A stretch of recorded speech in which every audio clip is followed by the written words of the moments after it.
कहा रे सरकारी स्कूल कितनी जाता है? का हो गए प्राइवेट स्कूल अबे 3,000 में एडमिशन करा 3,000 में फ्री में सरकार हमन ला घर ले जाते पढ़ाई ला। घर ले लेके जाते। हाँ ड्रेस देखा था ड्रेस 1,500 में सिलवा 1,500 में फ्री में सरकार देती। सरकार देते। हाँ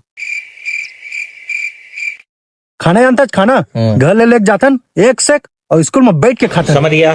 हमारे स्कूल में खुद के खाना बनती, स्कूल में भी खातन घर भी ले जातन। और सुन हमारे सर मैडम भी घर के ले जाते। सर मैडम तो को लेके जाते। अरे कहना क्या चाहते हो? वो सब ला छोड़, खेले बार 1 घंटा छुट्टी मिलता है जब मैं क्रिकेट खेलतन, फुटबॉल खेलतन और स्विमिंग घलो करतन। हम दिन भर खेलतन। अच्छा और पढ़ाई वढ़ाई नहीं करो?